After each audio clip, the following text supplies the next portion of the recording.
Hello, everybody, and welcome to the Ken Bone Show, milestone episode number 21. That is season 2, episode number 1. I, of course, am Ken Bone. I don't mean, of course, in a arrogant way. I just mean my name is on the show. I'm the one who talks first. So it was a reasonable assumption of you to make that I am Ken Bone. And alongside me is my beautiful friend, Josh Burkett. How are you doing today, buddy? Clearly, it's Josh Burkett. I'm fabulous. How are you doing? Could not be better. This is pretty much the highlight of the week for me. Obviously, if you listen to season 1, you'll know that the reason that we do this show is to have an excuse to talk to each other for about an hour a week because we don't live close together anymore, and drink in the same place remotely, and we make all of you, the listeners, listen to it. So we appreciate you, listeners, so that I can keep doing my part. My part. Getting white girl wasted. Today's episode brought to you by Scotch. Scotchy Scotch Scotch. And I won't tell you the brand because I actually have to pay my own money for it. Okay. So here in season 2, then you know that we had a pretty set format. We did news, and then we did a big picture topic every week. And you probably noticed that the big picture topics got more and more and more vague as the season went on, as I struggled to think of a really important overarching topic to talk about every week. So this season, we're doing a little bit of a format change. The biggest format change is glorious video. If you're watching on YouTube, you can actually see me. Hi, you've seen enough of me. And you can see Josh. Isn't he? I sure hope that when I edit this, I remember to put him on that screen. Otherwise, it's going to look dumb when he's over there. Oh, should I, Because really, I am in southern Illinois, and Josh is in Wisconsin. Or no, he's in Minnesota. My wife's family is in Wisconsin. I'm sorry. When I think of northern states, I think of Wisconsin. Josh is in the Twin Cities area in Minnesota. Yes. So he's up there. In heaven. It's true. It's God's country. God's country. That's why everything looks like a cloud 9 months out of the year when it's covered in snow. It's up there with all your Lutheran neighbors. God's real people. The Lutherans. I laugh to keep from crying. For all of you non-religious listeners, Josh is a theology major, and so we get a good chuckle out of making Lutherans and all such things every once in a while. Comparative religious studies is very fascinating, and Josh is better at it than I am, and both the inside jokes are just raucous in the religious community. Ha ha ha! Raucous. But the big picture topic, anyway, we're going to be replacing with a weekly recurring segment that could be anything we like. The ones that we have lined up for right now, we have today's weekly segment is going to be What's Good, brother? What's good, bro? So today we're doing What's Good, and What's Good is news that will not make you want to scream into the void and tear out your hair in anger. So I dig it. We'll be doing What's Good, which will be a collection of good news. We might also have the Red's fabulous guests on the show. We're in talks with some pretty big-name guests and some very small-name guests. We'll take anybody who's passionate about a subject.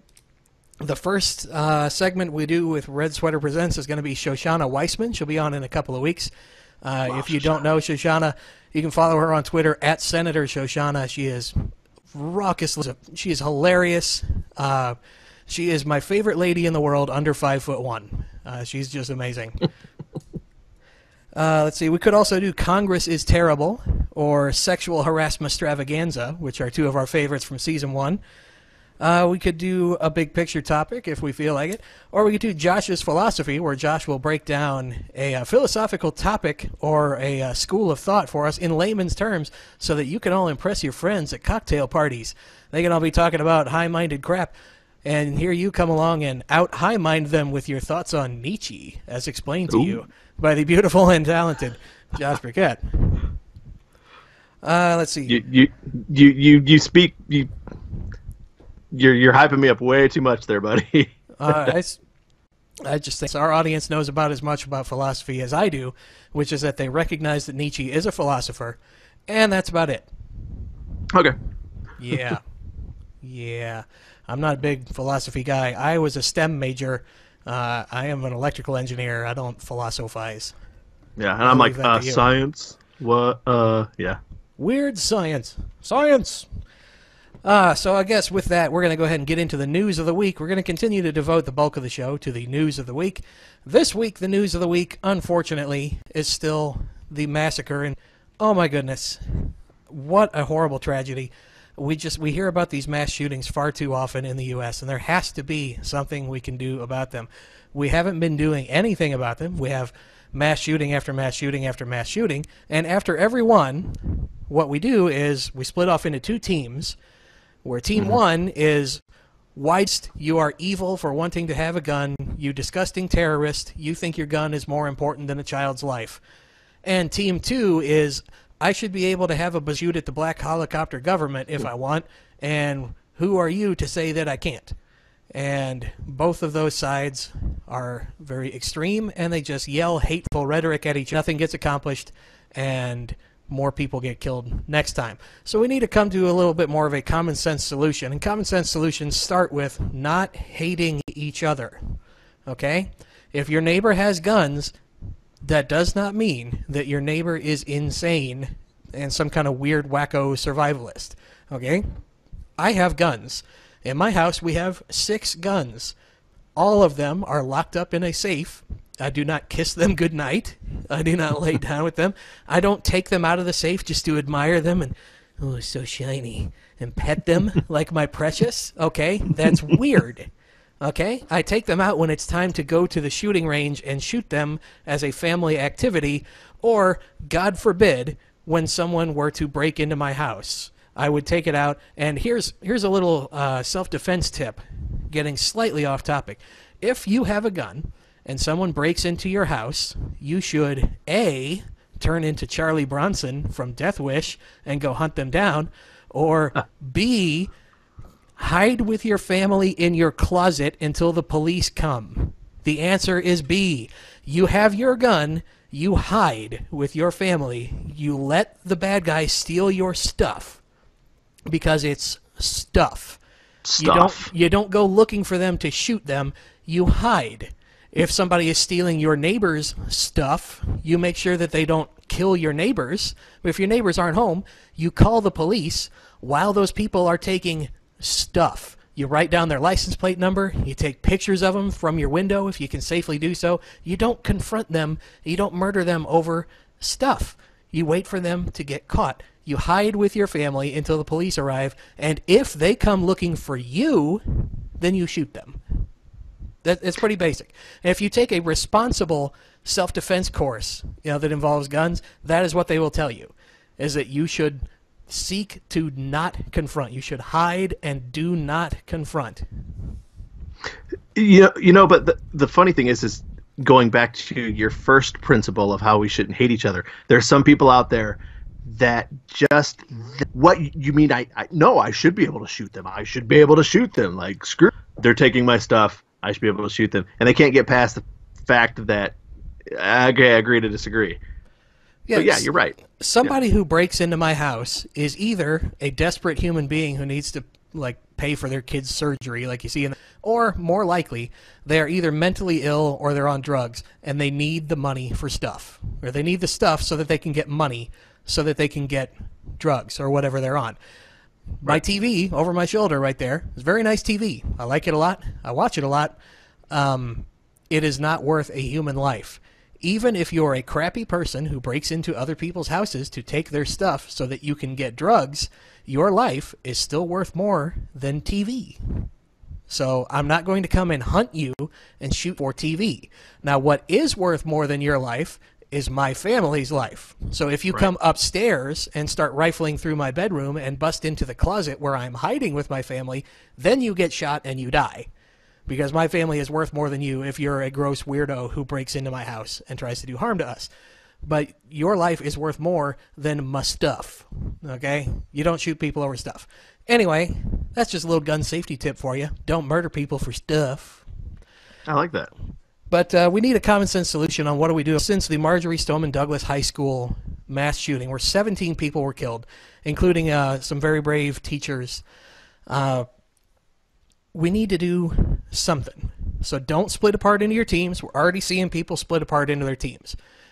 We have the NRA is terrorists side, and then we have the NRA side, saying, well, what would solve all this violence in schools if we had auto turrets from aliens in the schools.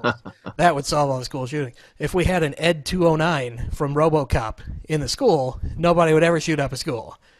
No, you can't just split off into those two sides. You have to meet in the middle. My favorite example so far of meeting in the middle is a young guy who is a survivor of Douglas High named Kyle Kashuv. He's 16 years old. His parents are Israeli immigrants. So he is, and he's a survivor of this shooting.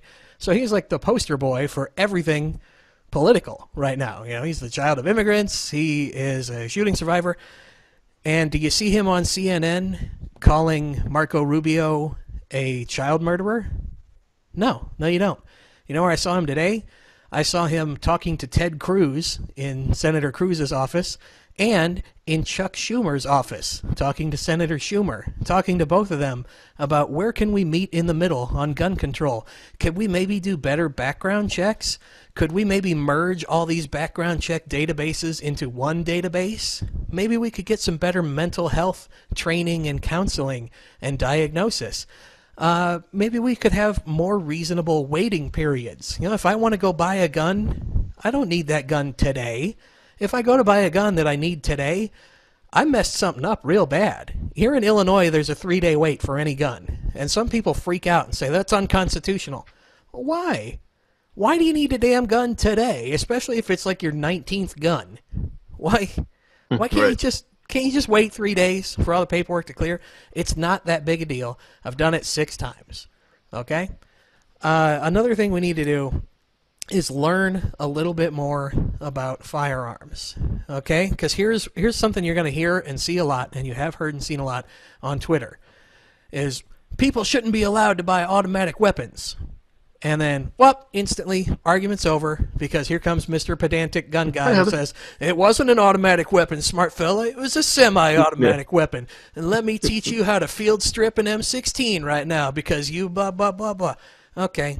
Or you'll say, like, why do you need a clip that can hold 30 bullets to go into an AR-15? Well, smart fella, it's not a clip, it's a magazine, so your argument is therefore invalid. No, your argument doesn't become invalid because you used the wrong word. But here's how you can derail that. Just learn the right words.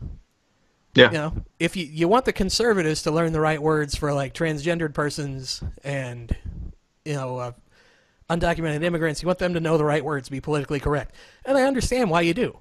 Because, be careful, words can hurt, okay? There's validity to that. There's realness to hurting people with words.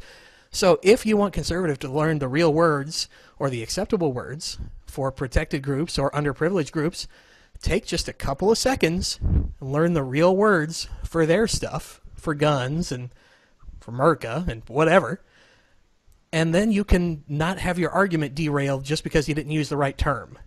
That gets you to the next phase of the argument. So if you just learn the difference between a clip and a magazine, you'll no longer have your argument destroyed out from under you by Pedantic Joe jumping in. And public service announcement, the difference is a magazine fully encloses the bullets and slides into a gun. A clip just holds the bullets by the end, and you use it to feed into a gun. So in a clip, you would be able to see all the cartridges that go in. In a magazine, you can only see the one on the top, because it's fully enclosed. That's the only real difference. And I didn't know that. An automatic weapon is a weapon where if you hold the trigger, it will continue to fire until all the bullets are gone. Those have been very heavily regulated here in the U.S. since 1986, and there has not been a crime committed with a legally obtained automatic weapon since 1986. So they are effectively banned because they require a special tax stamp, a special permit, and they are very, very, very expensive. They are illegal to manufacture or sell new ones. You can only get the ones that come from before 1986. That makes them very rare, very expensive. The weapons that you see these atrocities committed with are semi-automatic weapons, which mean you pull the trigger one time, one bullet shoots out. Now, I'm not trying to talk down to you non-gun folks. I'm just trying to let you know that so that next time you want to debate guns with NRA Joe, you don't get your argument thrown out the window. You don't have to respond to 80 Twitter messages calling you an idiot for using the wrong term when you're actually trying to talk in good faith. Now, on the other side, if you want to continue to talk in good faith, you can't do things like are being done to Dana Lash right now. Dana Lash is the spokeswoman for the NRA. She's a radio host, and now she's a spokesperson for the NRA. She's doing a show on NRA TV. And just check out her Twitter feed, Dana Lash, DANALOESCH, if you want to see some of the most virulent, evil hatred you have ever seen. And I'm not talking about coming from her. I'm talking about the stuff that gets tweeted at her. I've seen hundreds of tweets at Dana saying, I wish it had been your kids that got killed instead of those kids at Stoneman. You're a whore for the NRA. You have no soul. Your kids should get taken away because you love your guns more than you love children. You're an awful woman. You're a Nazi. You're a terrorist. You're a child murderer. If you want to be taken seriously in a debate, you can't open with, you're a child murderer. Okay? That's just, you don't have to have had debate in college and learned a lot about it to understand that if you get up on the platform, okay, to have a public debate, and you're like, Mr. Douglas, it's wonderful to have you here. Thank you for appearing at the debate. And then Mr. Douglas says, piss off. The debate's over. The debate is over. And nothing productive is going to happen. Okay? So you have to talk to the other side as if they're actual human beings. Okay? That's a big topic of the speech that I'm going to be giving at Yale coming up in late April or early May, is talking to your opponents as if they were human, and having empathy for people, even if you only know them through a screen. We'll be doing a guest lecture at Yale that I'm so pumped about. I'm going to try to squeeze an honorary doctorate out of them. I don't think they're going to give it to me. Wait, when is that? It is in either the last week of April or the first week of May. We're trying to nail down the date for it now. Nice. So anyway, what we really need to do, the first thing we can do is fix background checks. Okay? Right now you have a background check, and it's federally required. Everybody in the country, if you want to buy a gun, you have to go through a background check. That's federal law. But how that background check works and what gets reported to that background check and what's in the database is all kinds of messed up. There are lots of, like, adjudications for mental health that might not get reported to the database. Or there are things that are supposed to go in the database that don't get updated for months and months at a time. Like, I could get convicted today of domestic battery, and there's a good chance that because Illinois is, like, out of money and doesn't do their reporting on time because they can't afford it, that my domestic battery conviction wouldn't get put into the system for months. And in the intervening time, I could buy a gun, pass the background check because the conviction hasn't been entered in the database, and shoot my domestic partner with it. And that's ridiculous. In the information age, when, you know, I can order pizza without talking to a human being and have it arrive in my house in 20 minutes, when Google knows everything about me, when the NSA can read my texts, when Amazon can fly clothes to my house via drone without any human interaction within, you know, a day or even a few hours, depending on where you live, there's no excuse for getting convicted in court of something awful that legally bars you from owning a gun, and then that information taking a couple months to get added into some database. That's ridiculous and stupid. I think we also need to institute nationwide waiting periods. There is no reason, if you're buying a gun, that you need it today. Now, this kid that shot up MSD High School, did he buy the gun the same day? No, he didn't. He didn't buy it the same day. He bought it in advance. So would this have stopped him? No. But it'll make it a little more inconvenient for psychos to shoot kids. And will it make your life a little more inconvenient as a responsible gun owner? Maybe. You buy your sweet new gun and it sits at the gun store for 3 days while you wait. Who cares? It doesn't matter. Last time I bought a car, it took a week of driving back and forth to the car dealership. And a car was not designed to make holes in people. Okay? That's one thing I've always been curious about, the arguments that say, well, that won't work. That won't work. And then that's as far as it goes. That won't work. But and maybe some things won't work. But I think it's also about the principle of the matter, where let's start developing a even just a little bit of a better culture of, hey, guns are really serious, man. And I think for the most part, especially people that are trained in it, they understand guns are really serious. But for the people at large, hey, this is a tool that can, for death, it's okay to wait 3 days, even if your argument is this kind of consequence of, well, it's not going to work, it's not going to solve anything, it's not going to do anything. It might actually just help the culture maybe understand guns a little bit better, as far as let's be safe and responsible about it. Maybe Joe Schmo will take his gun a little more seriously and won't wave it around as much and play with it like a toy as much if he has to go through the seriousness of waiting a couple days to get it. So, it's just all about making sure people understand that guns aren't toys and that actions have consequence, which is a concept that we have a lot of trouble with in all of human history, really, that actions have consequences. Something else we can do is expand background checks for private sales. I heard a local radio host talking about this a couple days ago, and they said, well, that's ridiculous. What are you supposed to do? Go down to a firearms dealer and pay them like $20 to have a background check run so that you can buy a gun? And when he said that, I thought, like, yeah, that's a great idea. Actually, if I want to sell my gun to Tim, my neighbor, I'm going to ask him for fair market value for it. And I'm going to say, okay, let's go to Ron and Joe's gun shop, which is the place where I bought it, and we'll pay them, and you can adjust the law so it's like, okay, the gun shop only gets to profit off these paperwork checks or whatever, so they don't gouge you with it. Whatever it costs to run an NRA background, or I'm sorry, an FBI background check is what you should pay to the gun shop, plus maybe a couple of dollars. That's fair. So if it costs you $22 or whatever, you go, and if he fails the background check, well, sorry, Tim, you're out $22, and you don't get to have my gun. And then if you sell it to him anyway, and he shoots his wife with it, you get tried for murder, because you just gave him a gun when you legally knew that you weren't supposed to. So now you're an accessory to that murder. So if you illegally transfer or sell a gun and a crime is committed with it, you should be on the hook. That seems pretty basic to me. And to legally transfer a gun, there should be a background check. And if we fix the background check database, it wouldn't have to take very long. It just seems pretty basic to me. Agreed. Government's got to get off of Microsoft Excel. Totally. And are bad people still going to get a hold of guns and shoot people? Yeah, unfortunately they are.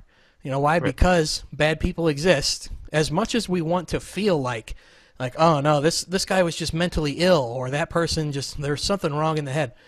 Not always. A lot of gun crimes are committed because of mental illness, but a lot of crime in general is committed because evil is a thing that exists in the world.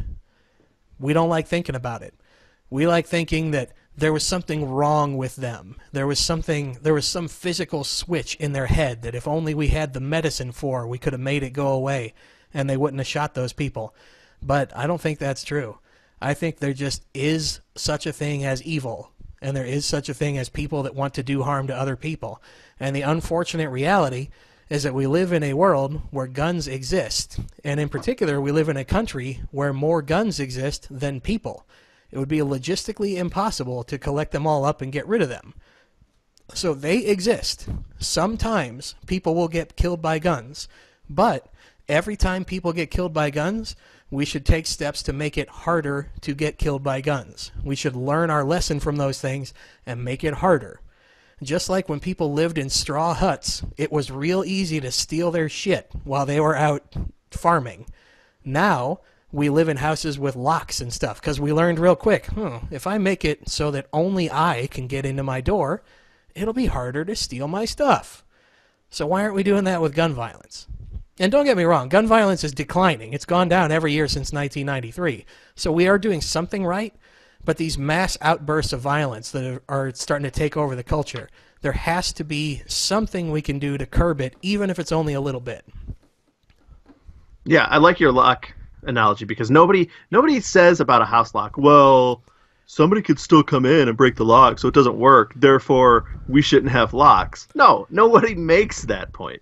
Because it can help sometimes. I might as well just leave all my windows open because somebody could just break one anyway. Well, we'll brick them all up then if you feel like that. I mean, what are we even talking about? I'm not talking about making windows illegal. I'm talking about making it harder for people to smash in your windows. Right. You can still Really have good windows, analogy.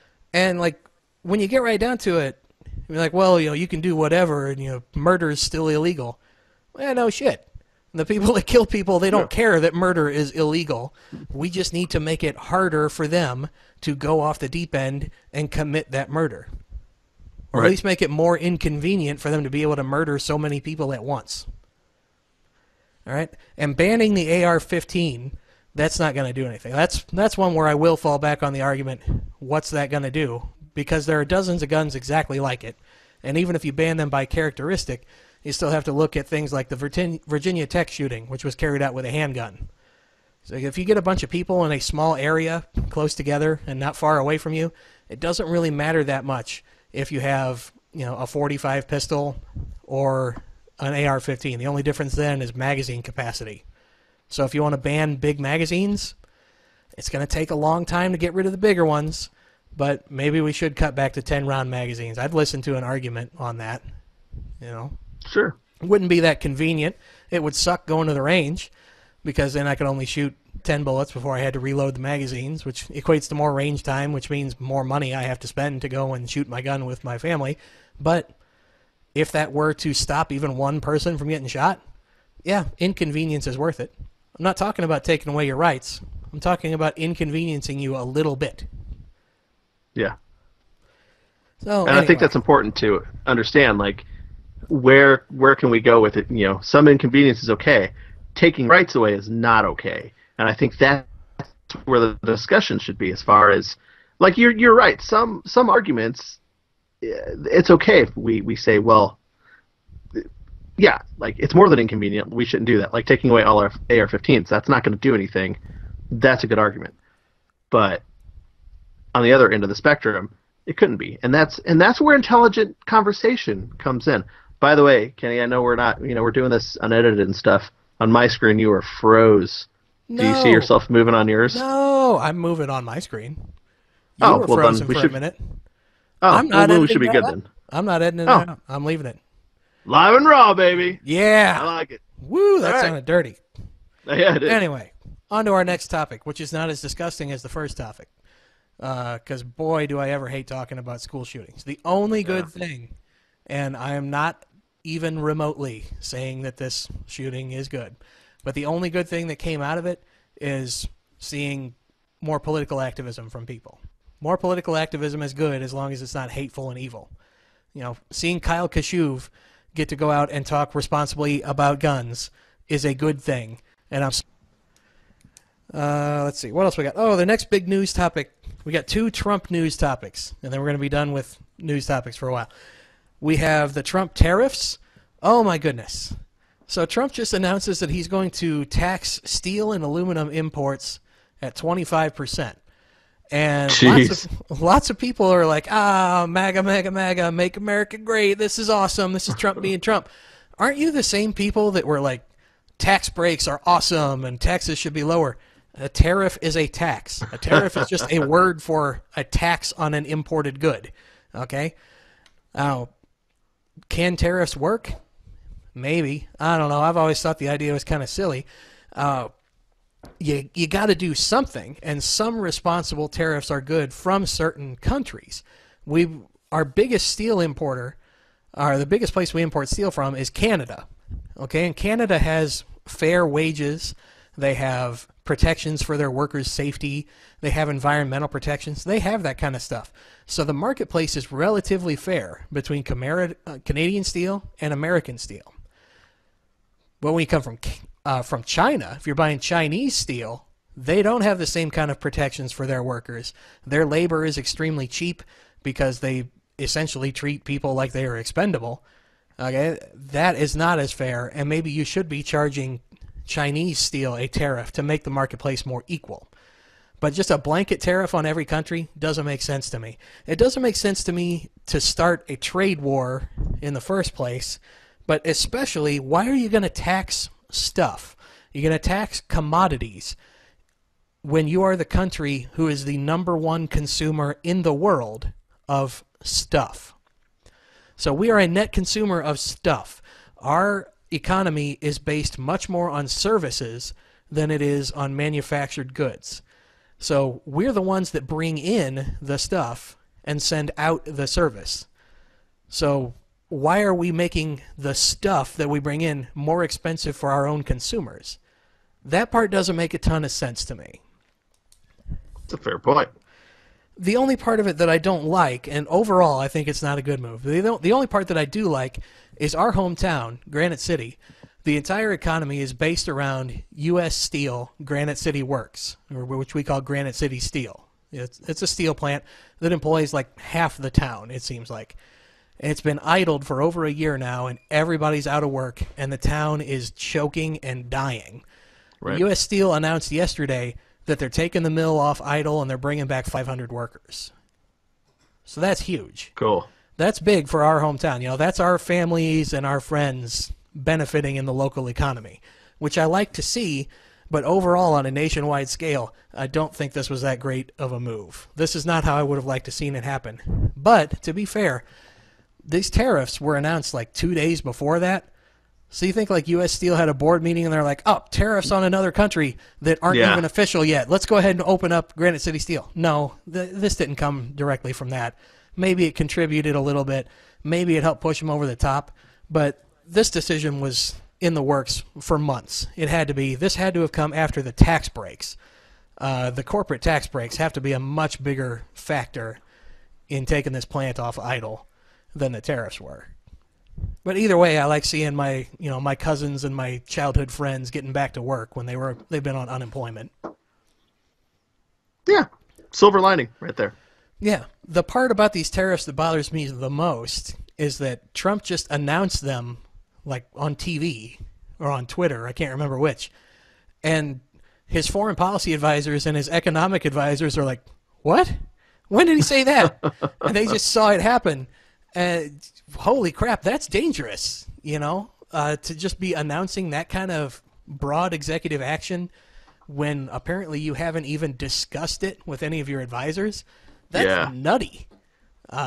That's the kind of stuff that people worried that Trump would do, and here's a prime example of him doing it. So I was like, I didn't like seeing that. That freaked me out.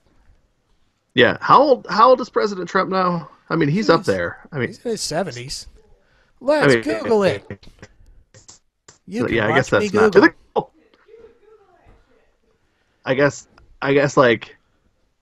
he's not that old. But it makes me wonder, like, what if he gets to the point of like senile, but he's still the president, and he pulls something like that, where he just gets on Twitter and it's like, executive action, everyone gets a kitten, and everyone's like, woo, I'm getting a kitten, and all of his staff is like, whoa, oh man. We forgot to medicate Trump today. Shoot. Now, how are we going to get everybody a kitten? He's the oldest president in history. He is 71 years old currently. He was born in 1946. Okay, it's not terrible. So I've known people that were older. I've known people that were younger, too. It's not McCain. No. McCain, God bless him. He's old. He's old and he's got brain cancer. Time to hang it up, Johnny. In other Trump news, did you know that Donald Trump is not a moral person, that he's kind of a womanizer? I know this was a shock to most of the country when they heard the whole Stormy Daniels controversy. But yeah, porn star Stormy Daniels got paid a whole bunch of money to hide the fact that she was having an affair with Donald Trump. And people are shocked by this. They're like, well, Trump is rich. His friends are rich. His lawyer is rich. His lawyer paid this porn star to shut up about her affair with Trump so that it wouldn't swing the election. Does this surprise you? Trump has had 3 wives. He's cheated on them all. Right. Okay? He did not get elected because he was morally upstanding, and people already knew this kind of stuff about him. I heard a Ben Shapiro quote a couple of weeks ago. He said that Trump is a mud monster, which means that you can sling as much moral mud at Trump as you want. It won't matter. In fact, it might make him stronger because he's a monster made out of mud. And when you sling mud at him, it just adheres to the other mud and no one can see it. So I thought that made a lot of sense to me. Ben Shapiro is slightly a lot more conservative than I am, but I thought that was a pretty good quote. So yeah, I don't see what the big deal is about this story. If it turns out that this broke some kind of law paying this hush money, that's one thing. But as far as I can see, and from the research I've done, it doesn't. So yeah, it's just a morally crappy thing that he did in a long history of him doing morally crappy things. Right. And from a libertarian, like, I want my president to be moral. Therefore, that I did not vote for Trump. But my libertarian point of view makes me want to think, if somebody wants to pay off a hooker to keep her quiet, doggone it, God bless America. Let them do it. Yeah. 2 consenting adults, why not? God bless Nevada in particular. But yeah, I Right. just don't see why this is as big a deal. Now, if this had been Obama, I think it would have been a big deal, because Obama, whether you liked him or not, was portrayed as and seemed to actually be a moral human being. A family man who was devoted to his wife and kids and that kind of thing. So if this had come out about him or about W, would have been a bigger deal, because they portrayed themselves as moral guys and ran on that family man platform. But when it happens to someone like Trump, you're like, oh, well, yeah, it's Donald Trump. So Right. I'm not excusing his behavior. I'm just saying that this is what you should expect from a guy like him. Right. And there was no surprise. There was a lot of evidence out there during the presidential election that suggested he was not a moral person. Like, if you really didn't know, then you really didn't do your homework. Well, yeah, we've Bottom said it line. on this show many times that if you liked Donald Trump before and you don't like him now, then you weren't paying attention, because he has just been Donald Trump this whole time, okay? He hasn't changed Right. his mind about anything. And before, I'm sure that there will be either comments or messages to me on this video. They're going to say, like, well, Ken, you were undecided, so you must have liked Donald Trump. No, no. Let me reiterate for all of our new viewers. I was undecided because I didn't like Hillary either, okay? I was not undecided because Right. I liked both of them and couldn't make up my mind. I was undecided because I didn't like either of them. I did not consider them to be equal, but neither did I consider either of them to be good. Okay, Right. That's why I was technically undecided. So don't give me the whole, you didn't even know that Trump was bad. Yes, I did. I could see that Trump was bad because I'm a human being who has eyes. Okay, I could just see that Hillary wasn't perfect either. Anyway, on to our new segment that I'm very happy about. Now that we've talked about all this hate and nastiness and vitriol, we're going to find out what's good, bro. What's good? What's good, bro? I like what's good. So this week, what's good? We got 3 items for what's good. What's good? Item number 1, North Korea is ready to start negotiating with South Korea. They're going Wow. to actually sit down at the table and do real talks, including nuclear disarmament. Kim Jong-un himself has said that Wow. nuclear disarmament is not off the table for North Korea. Huh. So this tells me one of 2 things. One, the far less likely thing, that Kim Jong-un has come to his senses and decided that he could not possibly win a war with any other nuclear superpower in the world, and that he could not even reach the point of mutually assured destruction, and has decided that a nuclear program for a country as small and poor in North Korea is a stupid idea. Or, the far more likely thing, North Korea is just about out of money and is on the verge of having all its citizens starve to death because they spent Yep. it all on uranium. And now he's ready to talk away some of his nuclear missiles in exchange for guaranteed protection, which will cost him no money. Which is a good thing. Either way, it's a good thing. Okay, North Korea running out of money is good. North Korean people starving is bad. But Kim Jong-un coming to the table before all those people starve to death and have to start eating each other is good. So that's what's good. Now, wait, though, but wasn't it the Olympics, the spirit of the Olympics, that maybe softened the Grinch heart and made it 3 times his size bigger? Yeah, And then I'm he sure. said, maybe that's what it was. I'm sure it was the No. stellar performance of the combined women's hockey team that made them think. I thought he was going to go on it a was murder time to come to the table. rage. After that, Good just Lord. You know what? Good on them because they scored a goal. And before you Yeah. think like, oh, yeah, a goal, that's dumb. Well, you get out there and try to score a goal against these world-class hockey players, jackass. Right. I used to play, and Josh used to play, and we weren't bad. And I guarantee we are not scoring any goals against Yep. any of the Olympic women's hockey teams, probably including the Koreans, okay? So it is no mean feat to score a goal in international high-level play. So good for them. But they didn't set the world on fire neither. But you know who did? Merca. USA, USA. Say, we'll show you, Canada. Nobody beats us 5 times in a row in the gold medal game. Next story for What's Good.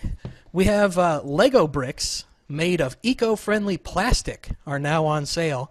And what shape of bricks are they? They're the leaves and trees and stuff. How symbolic and wonderful. Oh, cute.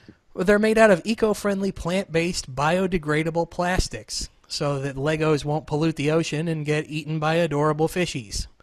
So that's what's good, because I love me some That's Legos. Boy, do I No ever doubt. love me some Legos. And my Legos are never going to end up in the ocean, but a lot of Legos end up in the ocean. So it's good that we're using more sustainable materials. Thank you, Lego, for using non-petroleum-based materials so that I have more gasoline left over to burn in my car. That's good. And yeah, that's good. And thirdly, the last thing this week that is good, what's good, is adoption rates for black cats are on the rise. The hardest cats to adopt out from animal shelters are black cats because people think they're unlucky. So weird. Thanks to Black Panther, which, at the risk of being a terrifying, virulent racist, I thought was good but not amazing. Thanks to Black Panther, more black cats are getting adopted. People are adopting black cats and naming them T'Challa, Huh. which I thought was cool. I want to change my stupid-ass cat's name. I got a black cat over there. His name is Shadow. I would say muffins or something. Now his name is T'Challa. T'Challa. He's very confused. Yes. What's up, T'Challa? The Black Panther. His father was a stray cat that lived outside. I think he was T'Chaka. T'Chaka. What's up, buddy? Does not want. But anyway. I feel like I'm missing something. You're still froze on my screen. Oh, I wow. was playing with my kitty. You're frozen on my screen, too. Uh-oh. There is every chance, dear viewer, that when I go to edit this video, you're going to have a half an hour of Josh and I frozen in awkward poses. And you'll just get to watch that. So good luck, folks. We'll see. Yeah, But it's anyway, first. that's the last story of the week that's good. That's what's good, bro. Yeah, it is good. What's And good, I agree bro? with you. Black Panther was good. Wasn't like it was I good. thought it was very good. It was not the top tier of Marvel movies. I thought Thor Ragnarok. I like Thor Ragnarok a lot, like a whole lot. My wife loves it too. The Korg character, the guy made out of rocks, that's voiced by the director Taika Waititi.